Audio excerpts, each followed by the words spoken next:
हमारे चैनल में आप सभी का स्वागत है। दोस्तों, आप सब कैसे हैं? कमेंट बॉक्स में जरूर बताइएगा आप सब कैसे हैं।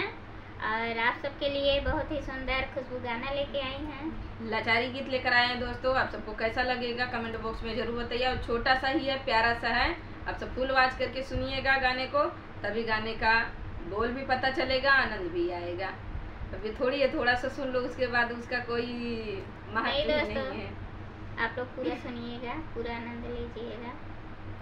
डेरवा डारा हो बला हमरे बागियान में, डरवा डाला हो बला हमरे बागियान में, हमरे बागियान में, हमरे बागियान में, डेरवा डारा हो बला हमरे बागियान में, डेरवा डारा हो बला हमरे बागियान में। जब जब तो हरे भूख लगत है, जब जब तो हरे भूख लगत है, जेवना बना ले बाटी कुटियान में, डेरवा डारा हो बला हमरे बागियान में, डेरवा डारा हो बला हमरे बागियान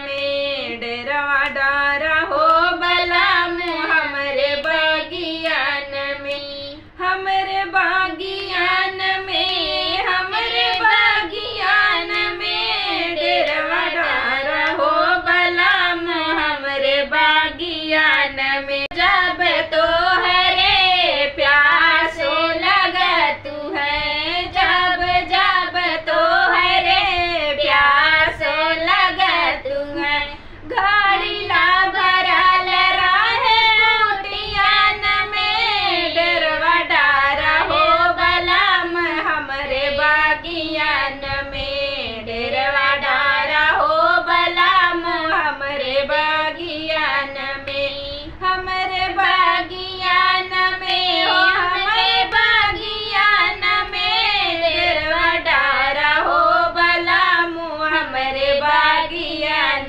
में, डेरवा डारा हो बला हमरे बागियान में। जब जब तो हरे आमल लगत है, जब जब तो हरे आमल लगत है, बीरवा जराल रहे कुटियान में, डेरवा डारा हो बला हमरे बागियान में, डेरवा डारा हो बला हमरे बागियान में, हमरे बागियान में, हमरे बागियान में, डेरवा डारा हो बला हमरे बागियान में, डेरवा डारा हो बला हमरे बागियान में। जब जब तो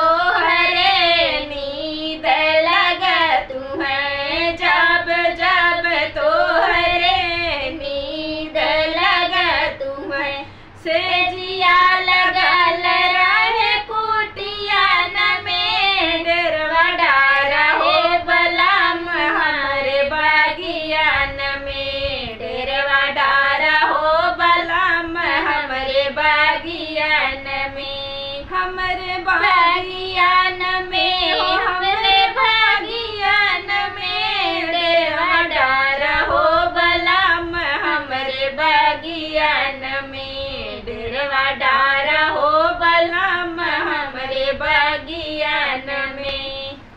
हमारा गाना कैसे लगा कमेंट बॉक्स में जरूर बताइएगा। मिलते हैं नए गाने के साथ नेक्स्ट वीडियो में, तब तक के लिए धन्यवाद।